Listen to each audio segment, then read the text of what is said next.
waktunya. Kemudian tanya lagi Abdullah bin Mas'ud, "Tsumma ayun?"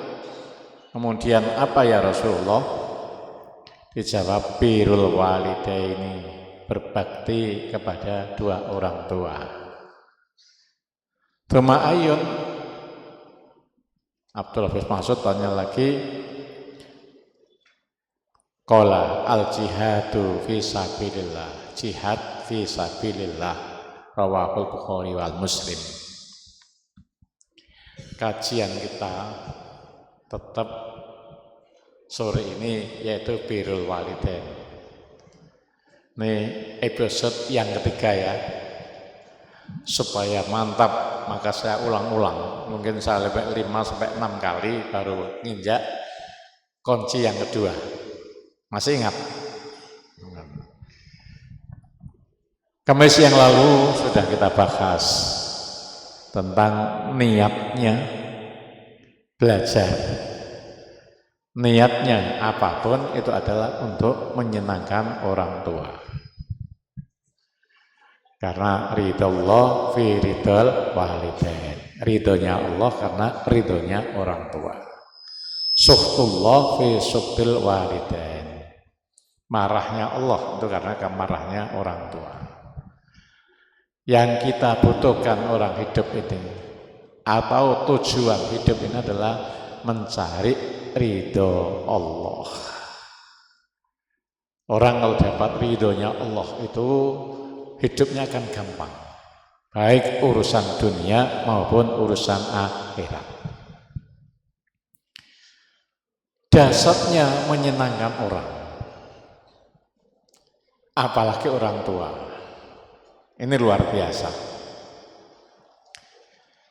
Kalau burung itu ditanya, rezekimu di mana? Pasti jawabannya adalah di situ. Kalau ikan ditanya, rezekimu di mana? Pasti jawabannya ya di karang-karang air itu. Demikian pula ayam dan sebagainya ditanya, rezekimu di mana? Ya di situ itu. Kalau sekarang manusia ditanya atau orang ditanya, rezekimu di mana? Pasti tidak jawab. Mungkin ada di mana-mana. Nah, jawabannya satu. Diingat terus ini dan nanti dibuktikan. Diingat terus nanti dibuktikan. Termasuk semua yang mengikuti acara ini, orang tua mungkin mengikuti acara ini. Orang tua mungkin mengikuti acara ini.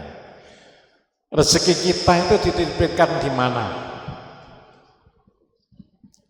Rezeki kita itu adalah di orang yang senang.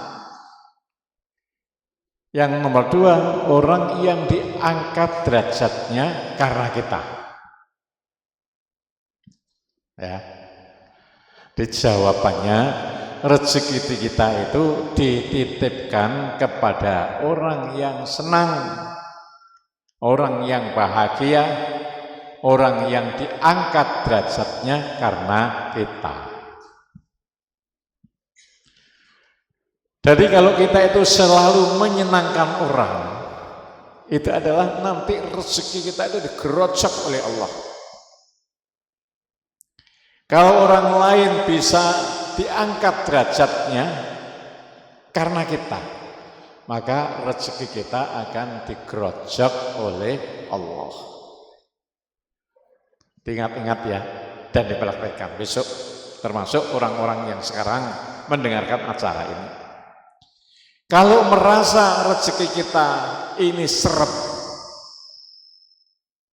hari ini kita belum bisa menyenangkan orang lain.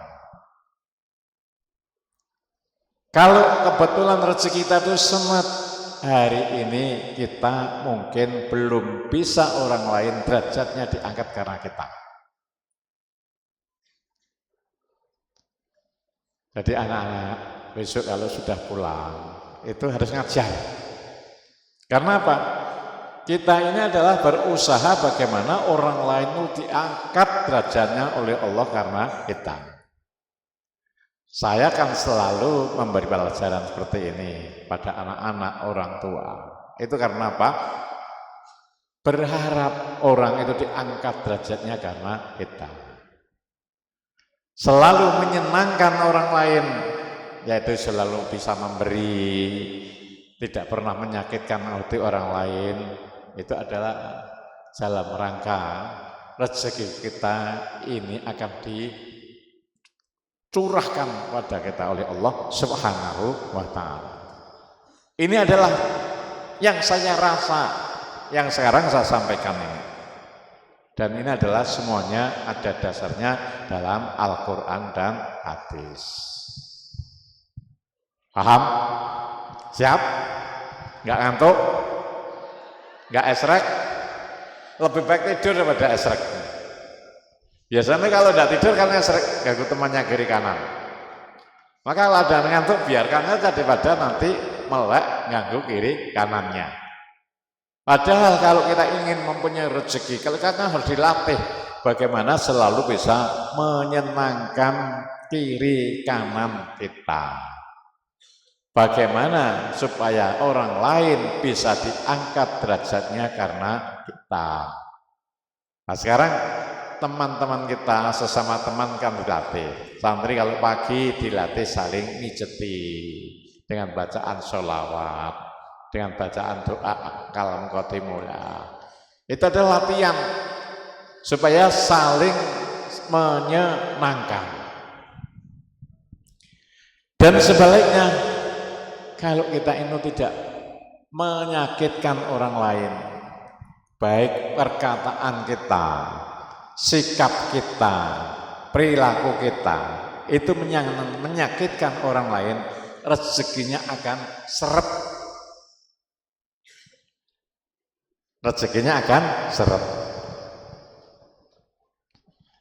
Kemudian sore hari ini saya akan melanjutkan kisah kaitannya orang yang berbakti pada orang tua.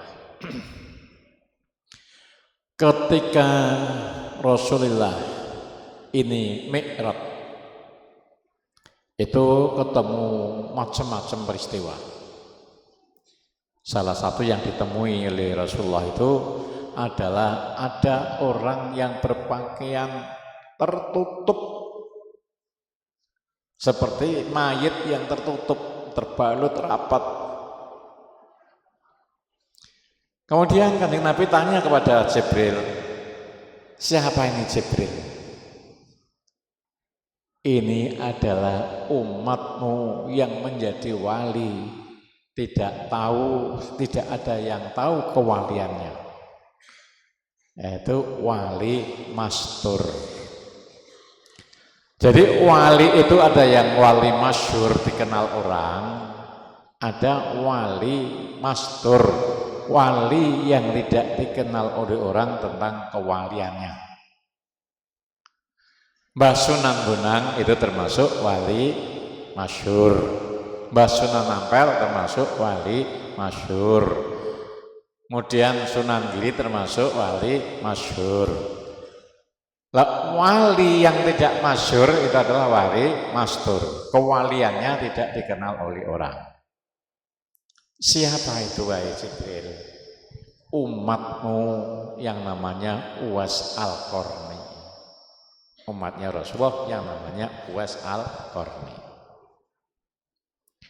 Uwais Al-Qarni ini adalah orang yang dilahirkan zaman Rasulullah. Rumahnya yaitu di Yaman. Beliau masuk Islam ketika Rasulullah mengutus utusannya untuk dakwah di Yaman. Itu langsung Uwais Al-Qarni ini yang iman, yang masuk Islam. Uwais Al-Qarni ini badannya kecil, kemudian punya penyakit belang, dan miskin lagi, sehingga tidak dikenal kalau beliau adalah seorang walinya Allah. Uwais Al-Qarni ini meskipun hidup zaman Rasulullah tidak disebut sahabat. Karena sahabat itu adalah orang yang iman kepada Rasulullah dan ketemu Rasulullah. Itu disebut sahabat. Orang yang hidup zaman Rasulullah tapi tidak pernah ketemu Rasulullah tidak disebut sahabat. Uwais Al-Qarni ini pernah mau ketemu Rasulullah. Rumahnya Yaman, mau ketemu Rasulullah. Ibunya sudah tua dan sakit-sakitan. Minta izin pada ibunya, "Bu, saya ingin ketemu Kanjeng Nabi di Madinah." Ini Uwais Al-Qarni ini sudah mencari bagaimana ibunya nanti saat tinggal. Itu adalah minta tolong kepada tetangganya supaya ibu ini dirawat dan kebutuhan hidupnya dicukupi.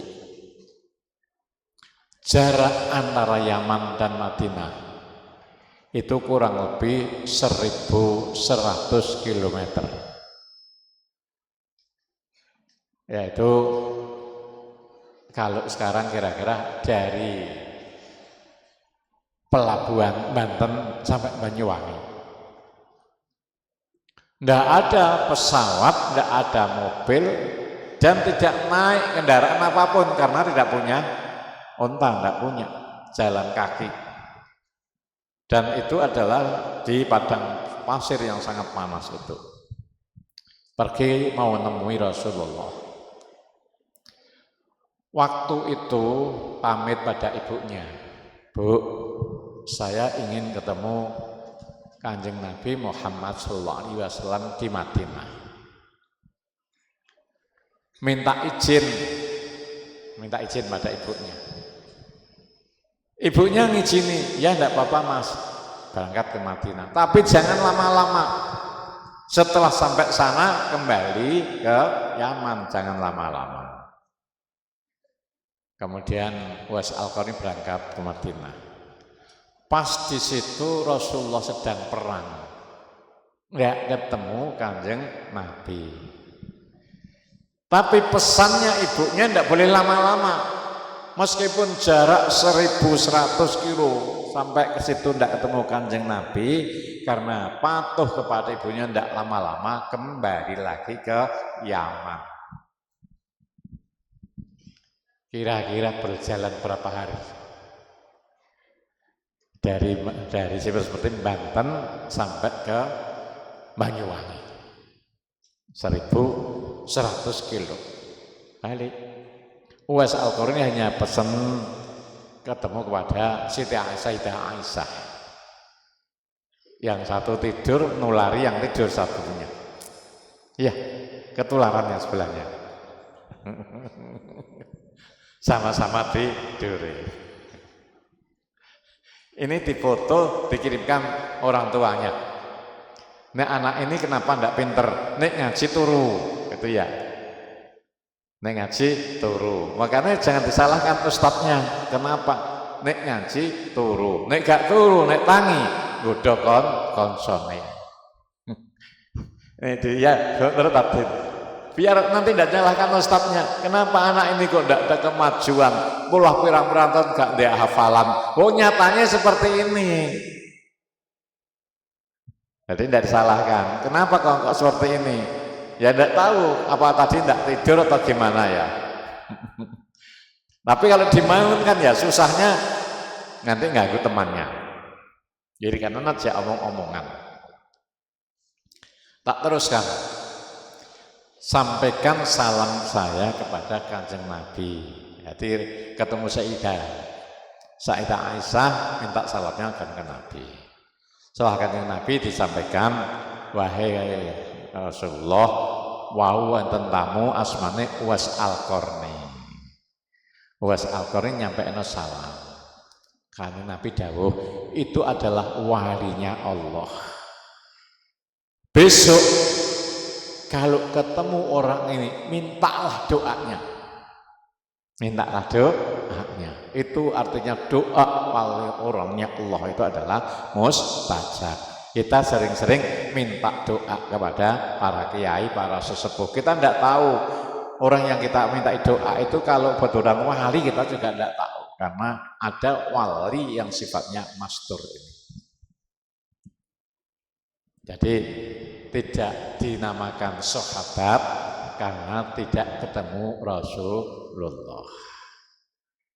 Ibunya itu tidak bisa jalan, sakit-sakitan. Pada satu saat ibunya itu ngomong kepada Uwais Al-Qarni, wahai anakku Uwais, sesungguhnya usia saya ini tidak panjang lagi. Saya tidak akan lama dipanggil oleh Allah. Kemudian sebelum saya dipanggil oleh Allah, tolong saya dihajikan. Uwais Al-Qarni siap ya saya. Tidak pikir-pikir karena itu perintahnya orang tua. Ini yang kita biasa Allah jalan. Pokoknya siap, padahal itu tidak ketemu akal. Bagaimana saya harus gendong ibu saya jaraknya 1.100 kilo. Tapi karena saking taatnya kepada ibunya, maka tidak ada kata-kata lain yang diucapkan kecuali siap. Kemudian Uwais Al-Qarni ini beli pedet. Tahu pedet? Ditertawakan orang, oh beli pedet itu untuk apa?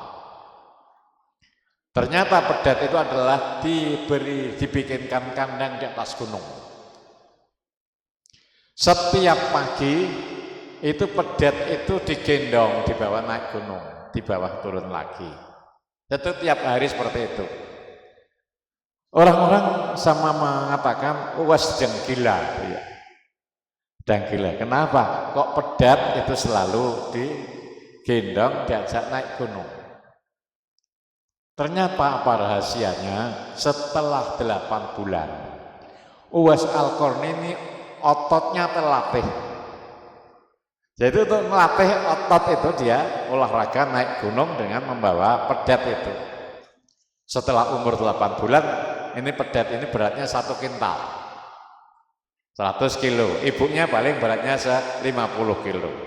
Itu dilatih selama 8 bulan, ototnya menjadi kuat. Menjadi kuat. Nah, sehingga dengan kekuatan inilah untuk bekal Uwais Al-Qarni berangkat ke Mekah untuk haji dengan ibunya. Ketika haji itu tawaf, itu ya digendong oleh Uwais Al-Qarni. Yang didoakan, yang dipanjatkan doa Al-Qarni, ya Allah ampunilah dosa-dosa ibu saya. Ampunilah dosa-dosa ibu saya. Kemudian ibunya tanya, lah kamu gimana? Yang doamu kok hanya selalu mendoakan pada saya. Saya cukup nanti minta perlindungan ibu. Ridhonya ibu adalah ridhonya Allah. Yang penting saya diridhoi oleh ibu saya, nanti Allah akan meridhoi saya. Sama kan yang disampaikan amalkan oleh Habib Ali itu, selalu menyenangkan orang tua. Akhirnya dia menjadi orang yang sukses, dasarnya. Begitu ibunya itu ternyuh. Setelah selesai haji, pulang ke rumah. 1.100 kilo PP gendong ibunya. Kira-kira para santri ini apa yang sudah diperbuat oleh santri terhadap ibunya? Kita renungkan ya. Kalau cerita ini kan direnungkan, bukan hanya untuk didengarkan, direnungkan, ngambil iktibar dari kisah ini. Setelah sampai rumah, tidak lama ibunya itu meninggal dunia. Setelah ibunya meninggal dunia, Uwais Al-Qarni ini ikut pedagang-pedagang yang membawa dagangannya ke Mekah, ke Madinah. Ketika itu sudah khalifah Umar. Khalifah Umar itu selalu mencari pedagang yang datang dari Yaman. Ditanya apakah di situ ada robohnya Uwais Al-Qarni. Ditanya. Kenapa? Karena Sayyidina Umar, Sayyidina Utsman, Sayyidina Ali itu ingin sekali ketemu Uwais Al-Qarni. Karena pernah mendengarkan langsung dawuhnya Rasulullah, kalau ketemu orang yang namanya Uwais Al-Qarni, ciri-cirinya adalah orang ini punya penyakit belang, maka temuilah dan minta doa kepada Uwais Al-Qarni. Ketika ada pedagang datang, kebetulan ditanya, apakah di situ dari Yaman? Dijawab iya. Apakah ada orang yang namanya Uwais Al-Qarni? Ada. Maka Rasulullah ketemu Uwais Al-Qarni. Apakah betul Uwais Al-Qarni dari suku Dijawab iya. Apakah Uwais Al-Qarni punya penyakit belang yang sekarang sudah sembuh, tapi masih ada sedikit, yaitu sebesar dirham kebelangannya itu? Dijawab iya. Di telapak tangannya sini masih ada bekas bergambar. Disitulah Uwais Al-Qarni dimintai doa oleh para sahabatnya Rasulullah, yaitu Sayyidina Umar, Sayyidina Ali, minta doa pada Uwais Al-Qarni. Jadi kalau kita ketemu kiai minta doa ya seperti ini. Orang-orang besar saja minta doa kepada Uwais Al-Qarni. Kemudian doakan oleh Uwais Al-Qarni. Ketika Uwais Al-Qarni ini wafat, itu tetangganya belum tahu kalau itu adalah walinya Allah. Sehingga tidak banyak yang takziah. Tapi begitu mau disolati, mau nyolati, datanglah ribuan orang yang pakaian putih-putih. Pakaian putih-putih, serban putih, kopiah putih, putih semua. Sehingga orang itu kaget, siapa ya itu? Nah, setelah menyolati Uwais Al-Qarni, orang itu hilang semua. Baru ketahuan bahwa Uwais Al-Qarni itu adalah orang yang tidak kenal di dunia, tapi dikenal makhluknya Allah di akhirat. Dikenal oleh makhluknya Allah di akhirat. Karena apa? Salah satunya adalah beliau sangat berbakti kepada orang tua, utamanya berbakti kepada ibunya. Kalau fikih, anak kalau sedang sholat dipanggil oleh ibunya, meneruskan sholatnya, apa menjawab panggilan ibunya? Ini fikih. Kalau kita sedang sholat sunnah, itu adalah mendahulukan panggilan ibu, sholatnya dibatalkan. Saking mulianya seorang ibu. Dan nanti bisa merasakan orang yang berbakti pada orang tua ini sangat kita rasakan. Dan kalau orang tuanya yang sudah meninggal, itu dikunjungilah makamnya, makbarohnya. Kadang pada saatnya kan sekarang santriwan-santriwati kan insya Allah 99% ayahnya, ibunya masih sugeng. Tapi pada saatnya itu adalah ayahnya juga akan meninggalkan kita. Kemudian bagaimana berbakti pada orang tuanya? Berbakti pada orang tuanya ya kunjungilah makamnya setiap hari Jumat. Ini makanya yang saya amalkan kan ini. Ini adalah perintahnya Rasulullah. Man zara qabra abawaihi au ahadahuma fi kulli yaumil jum'ah kutiba barron wa khufira lahu au kama qala. Barang siapa yang menziarahi dua orang tuanya yang sudah meninggal, atau salah satunya, karena yang meninggal baru satu, maka akan dicatat sebagai orang yang berbakti kepada orang tua. Dan dosanya diampuni oleh Allah. Hadis muttafaq alaih, yaitu hadis sahih. Maka saya tiap hari Jumat pagi habis ngaji pasti kalau tidak ada udzur ziarahi ke orang tua saya. Dan kemudian kan hasilnya seperti apa ya bisa kita lihat, santriwan-santriwati ini bisa lihat. Semua apa yang saya hajatkan dikabulkan oleh Allah. Kebutuhan bangun IIS juga ada dananya. Mau bangun masjid juga ada dananya. Usaha-usaha yang lain semuanya lancar. Ini adalah yang bisa kita lihat. Dan itulah dia adalah ajaran Rasulullah. Sekali lagi saya tegaskan tadi ya, kalau ingin orang itu rezekinya dilantarkan oleh Allah, bagaimana orang lain diangkat derajatnya karena kita. Kalau ingin rezeki kita itu dilancarkan oleh Allah, bagaimana orang lain itu bisa selalu senang karena kita. Dan sebaliknya, kalau rezeki kita seret, itu kita koreksi. Mungkin kita telah menyakitkan orang lain, menyakiti hati orang lain. Kita mungkin telah mengasorkan orang lain, baik itu ucapan maupun tindakan. Maka sebaiknya kita ini setiap ketemu orang itu saling berjabatan tangan. Karena apa? Barangkali saya telah menyakitkan orang lain sehingga menyebabkan seretnya rezeki saya. Barangkali saya telah mengasorkan orang lain karena mulut saya, sehingga menjadi seret rezeki kita ini. Mudah-mudahan yang ini bisa diingat terus sampai kapanpun, yaitu kalau orang tuanya masih hidup, senangkanlah orang tua, terutama ibunya.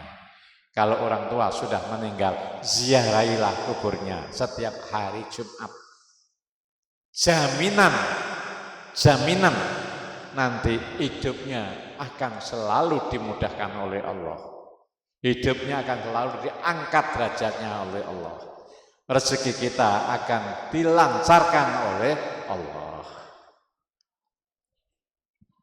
Itu kajian hari ini, nanti kita lanjutkan kenapa, dasarnya apa. Kalau kita dipanggil ibu kita, kemudian kita pas sholat, kita harus mendahulukan panggilannya ibu, membatalkan sholat. Nanti akan saya bacakan hadisnya dan ceritanya. Jadi saat saya kemas ini adalah dengan cerita-cerita ini biar semakin mantap. Manuthabbitu bihi fu'adak, semakin mantap dan gampang diingat. Demikian kurang lebihnya mohon maaf. Wallahu a'lam bishawab. Assalamualaikum warahmatullahi wabarakatuh. Rabbi fa'na bi barakatihim wa dina lahusna bi hurmatihim wa amitna fi tariqatihim wa mu'afatim minal fitani. Rabbi fa'na bi barakatihim wa dina husna bi hurmatihim wa amitna fi tariqatihim wa mu'afatim minal fitani. Rabbi anfa'na bi barakatihim wa dinal husna bi hurmatihim wa amitna fi tariqatihim wa mu'afatim minal fitani. Allahumma inni asbimuka ma'alam tanihi fardudu ilayya inda hajati ilaihi wala tunsinihi ya rabbal alamin. Al-Fatihah. Bismillahirrahmanirrahim. Alhamdulillahirabbil alamin arrahmanirrahim maliki yaumiddin. Iyyaka na'budu wa iyyaka nasta'in ihdinas siratal mustaqim siratal ladzina an'amta 'alaihim ghairil maghdubi 'alaihim waladdallin. Amin. Tadi yang tidur difoto, lain kali dibangunkan. Ini untuk dilaporkan pada orang tuanya masing-masing. Loh, seperti ini loh anaknya ketika ngaji, maka ndak pinter-pinter. Nah, ndak pinter-pinter. Untuk berikutnya biar menjadi perhatian, tidak diulang lagi. Para ustazah tolong nanti santri putri juga diteliti. Kalau ngaji esrek, kalau ngaji tidur di video dilaporkan pada orang tuanya.